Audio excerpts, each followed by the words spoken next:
I paid $300 for a broken Alienware Gaming Laptop to see if I could fix it. The seller said that there was a power surge and then it just never turned back on. These laptops go for $700 to $800 used on eBay, so if I can fix it without expensive parts, it's definitely worth it. This video is sponsored by iFixit, more on them in a minute. So first things first, let's plug in a charger and see what happens. We get no lights or anything, just no power at all. So let's get the back cover taken off and have a look at the inside. Now before we get started, it is important to note that I'm not a laptop repair technician. I do fix laptops from time to time, but sometimes I also try to fix them and I'm not successful. I'm definitely not a laptop expert, so most of what I do is just experimenting and for fun to see if I can do it. Now that all being said, I'm going to plug in the AC adapter right here. This is where it plugs in, and then this cable goes to the board right here, so this is the power input. I have verified that the AC adapter is good and putting out the correct voltage, which is about 19 volts. I'll set my multimeter to be testing DC voltage. Then we'll come right down here to the input voltage and see if we have 19 volts, and we do. So the voltage comes in on these 5 pins right here on the connector. And then it goes through here, 19 volts on both sides of those. And then it comes over to these MOSFETs, 19 volts here, 0 volts there. But are the MOSFETs turning on? No, they're not. They're not being told to turn on. So I'm going to disconnect power and test for shorts. Just going to resistance mode. We have one of our probes on ground. If we connect our other probe to ground, we should get a beep like that. That tells us there is very little to no resistance from one probe to the other. So if we test right here, there should be no beep, and there is no beep. And then if we test the MOSFETs, there should be no beep. There is no beep. So that's good news so far. So this side of the MOSFET is not grounded. This side of this MOSFET is grounded. So the next thing we need to figure out is whether this chip is shorted, this chip is shorted, or this chip is shorted. This chip right here is an ISL 88739A. Unfortunately, there's not even a data sheet on this, and with no schematics for this laptop, I'm just kind of guessing here. It is possible that there's some other component shorted, but I think probably our best bet here is to start removing these chips. I'm going to remove this chip first because it's the easiest one to remove. Then once that's removed, we'll recheck for shorts. And if that chip is not the one that's shorted, then I'll try removing this one. If that's not it, then I'll remove this one, and we'll just narrow it down to see which of these chips has the short. What I'm going to do is tape up all of these components around here that are plastic with Kapton tape. That will protect them from the heat. Then I'll be using my hot air soldering station to apply enough heat to this chip to melt the solder, and that will enable me to remove it. And then I'll just use my multimeter to recheck for shorts. Here we go. Still shorted. Okay. Next, we're gonna remove this chip. I just feel like this one is probably the problem. I was gonna remove this one first, but I feel like this could be it, so I'm gonna remove that one. And with that one removed, do we still have a short? No, we don't. So I'm going to put the MOSFET back on and just recheck for shorts and just make sure that the MOSFET is not also faulty. I'm going to put on a little bit of flux to help the solder flow. Now, unfortunately, this chip is out of stock everywhere that I could find, including AliExpress. So that's a problem normally. Luckily, though, I've got a donor board right here, and I'm going to steal this chip off of the board and install it onto, hopefully, the good board. And now that this chip is installed, we need to get under a microscope and look at these joints up close just to make sure it's all soldered on correctly. And then we can also check for any other damage we might have done while we were soldering this back on.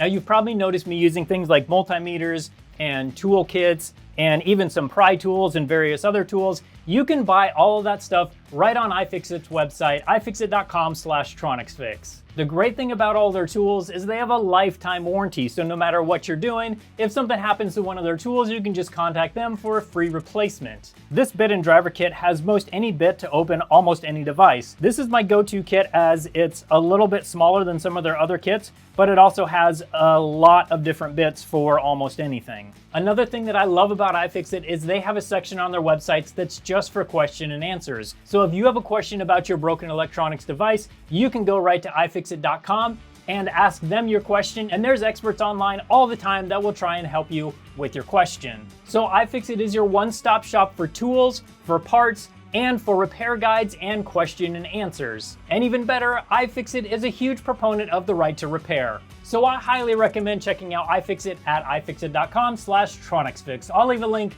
right in the description so you can go check them out. And here's that chip under microscope. You can see all of these pins are soldered on nicely to the board. Everything's all lined up. So that chip looks good. Let's check the other chip we soldered. These joints right here look like I could touch them up a bit. Those ones over there look good. I don't see a good amount of solder connected from this pad onto the chip. I think it probably is underneath, but I do want to be safe here. So I'm going to apply some flux right here and just run my iron over each of these pins. And now all of these pins also look great. One thing we have to do before we put this board back in is apply the perfect amount of thermal paste.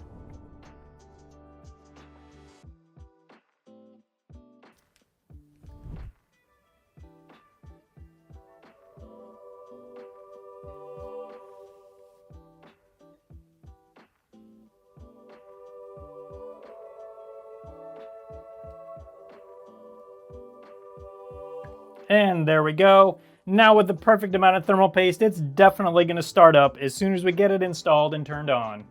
And just as I was ready to reinstall this board, I found this. The locking tab for this connector has been torn off the connector. So luckily we do have a donor board here, and I think I can replace this locking tab, but it's a real pain. So let's get the donor board and see if we can get it off without breaking it. And this is what it's supposed to look like, although this one is very dirty. I want to clean this off first so we can see what we're doing here. Okay, better. This locking tab isn't in the best condition either, but I think it's good enough we can remove it, hopefully, without breaking anything. Come on. And I think I just broke part of it. Bummer. But I think I can still make it work. Okay, so the problem we're having is each of these little pins is either broken or bent up. So I'm going to have to kind of rebend these and then hopefully get that locking tab in there. I'm not sure I'm going to be able to rebend them. I also think they might be just broken. So if you look at that angle, you can see how each of these are kind of bent up. So that's definitely not what we wanted. They might be even broken. I'm not totally sure yet. I think maybe they are, which means we may need to replace this connector, which means I shouldn't have taken the locking tab off, but oh well. And this is the connector on the known good board or the donor board. And you can see that these pins are much longer than on the other one. So I need to remove this whole connector from this board and install it onto the other board. That means we need to try and put this connector right back on where we removed it. I see a lot of people talking about how they couldn't possibly do what I do because their hands are so shaky. My hands are also very shaky, as you can see in this shot. Not so much now. Okay, there we go. That's what we needed. Now we can bend these back, hopefully. Oh yeah, see, that one broke. I might have to see if I can find a connector like this on a different board. So this is the exact connector I need. This is just the other end of the cable. It connects to the trackpad. So I'm going to heat it from the other side to melt the solder that connects this connector to the board. Then we'll use this connector to replace the broken one. So since I don't need to save this connector and it's just bad, I'm going to bring my iron in and just melt all this plastic, melt all these connectors and get them off of the board. And once that's all cleaned up, then we'll install the new connector onto the board.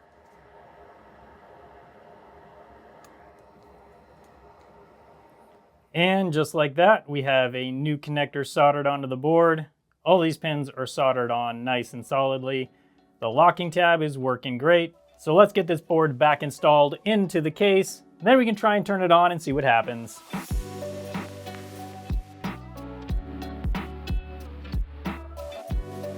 So we've got the board mounted back in the computer. Now I'm going to hook the battery back up Watch for smoke. And no smoke so far. I don't know if there's actually any power in the battery. Let's just check that right now. Tiny bit of voltage, not much. So the next thing I'm gonna do before I put the back cover on is plug in the power adapter here and then see, first of all, see if there's any explosions or smoke. And then if not, we'll test and see if there's power getting everywhere it needs to be. Okay, here we go. Let's watch for fireworks. Okay, nothing. Okay, so check for power coming in. We've got 19 volts. Let's check for power down on this MOSFET. 1.8 volts here. That's good news. Let's see if these MOSFETs are turning on. Oh, I don't think they are.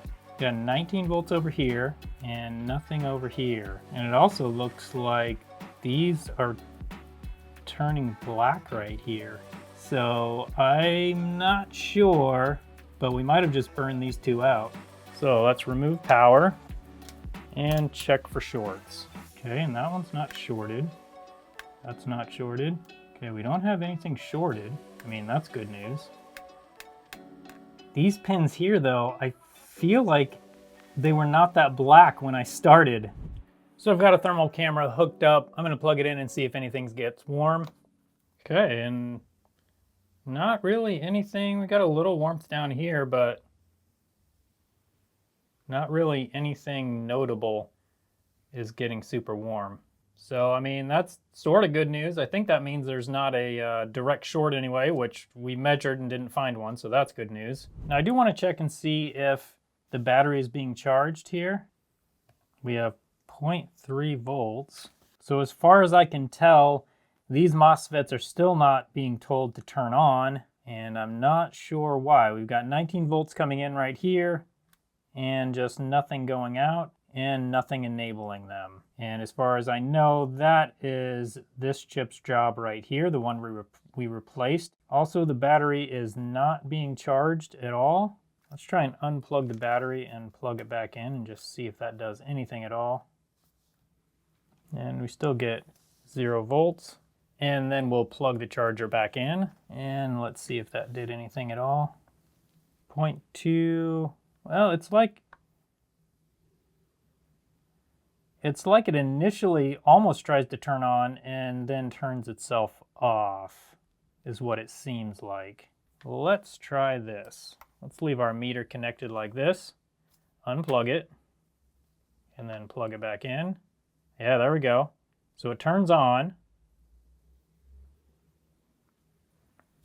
Oh, there we go. Now it goes back down. So it turns on initially, and then after a few seconds, it turns back off. I'm guessing that means there's something on the board that is causing it to turn off. I don't know what that would be. I mean, we made a little bit of progress. We have it at least trying to start up. I'm just not sure what would cause it to then turn back off. Okay, now with the battery unplugged, we've got 19 volts here. We've got 19 volts there. We've got 24 volts on the enable pin.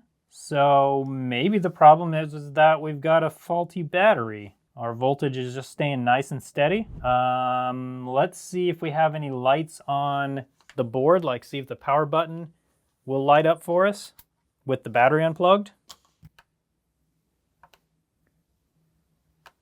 Definitely don't get any power, but maybe it doesn't power on if the battery is unplugged. Okay, let's just check it again and see if we still have power. Yep, still have power there. So easy enough. Let's replace the battery since we have a donor battery and see if that will make it work. And now in with the replacement. I hope this works. That would be really cool. Oh, this battery has 11.2 volts. Then we'll plug in the charger and 11 volts here. 19 volts there.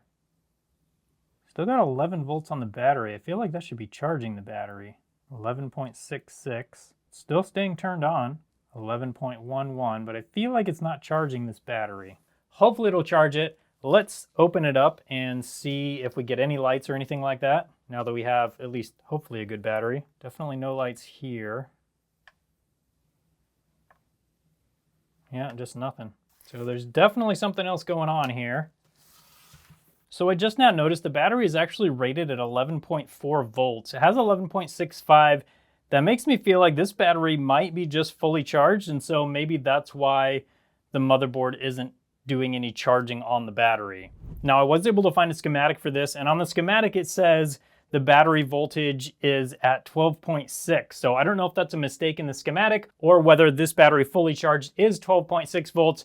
I don't really know. I'm gonna move on and see if we can figure anything else out because I'm not totally sure if we're even chasing anything important with this battery charging issue. One thing I did notice on this board is when I plugged this power button in, this power button right here, I was getting the voltage that the power button was supposed to have. I checked right on this connector. It was supposed to be 3.3 volts, but when I press the button, just nothing happens. Now in that same process, I noticed that the LEDs on this power button did not work at all.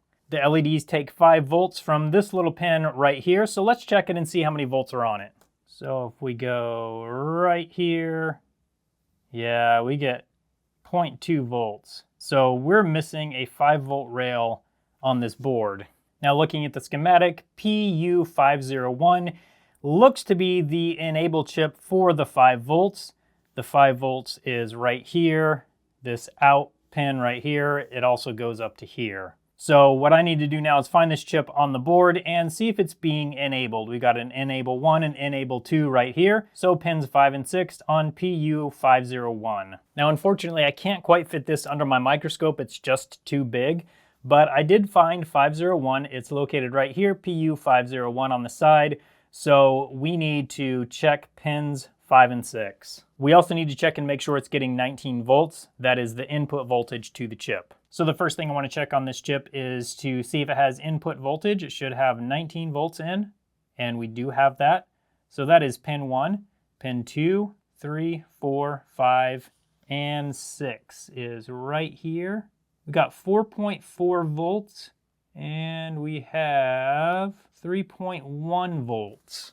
So pin 5 had 4 volts. And it says 3 volt, 5 volt. Maybe that is because it needs to be between 3 and 5 volts. I don't really know. Pin 6, the enable pin, it says 5 volts right here. It does not have 5 volts, but I'm not 100% sure if it needs 5 volts or if that's just saying this is the enable pin for the 5 volt line.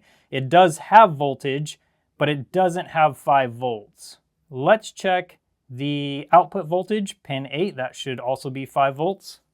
And here is pin 8, and we have 0 volts. So we definitely have no 5 volt output.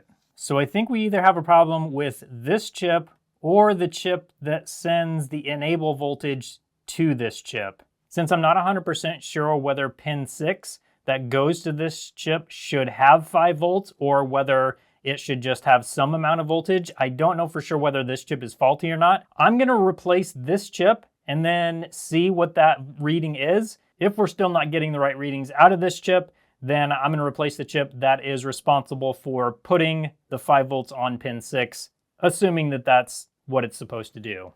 And now with that chip replaced, let's check it again. We have 19 volts going in, 4.4, that's what we had before, and 3.1. Okay, and checking pin 8. For output voltage, we still get 0 volts.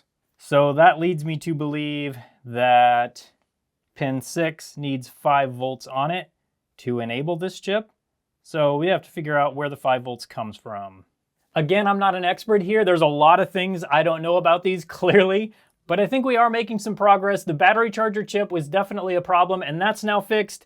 This chip doesn't seem to be a problem, so once we figure out where that 5 volts comes from, then maybe we'll be able to fix this after all. Unfortunately, one of the problems with boards like this that have had a lot of voltage go into them is it can burn out a lot of components, and I'm hoping that's not what we're going to find here, but it definitely is possible. It seems like the more I test and look into things, the more things I find that might be bad. But now let's try and figure out where the chip is that sends the 5 volts to this chip we just replaced. After looking at the schematics, the chip that turns this chip on, at least as far as I can tell, is this chip right here. Unfortunately, this chip right here is a BGA chip, which means the solder balls are all underneath the chip. I don't have what I need to replace this type of a chip, and honestly, I'm really not good at it.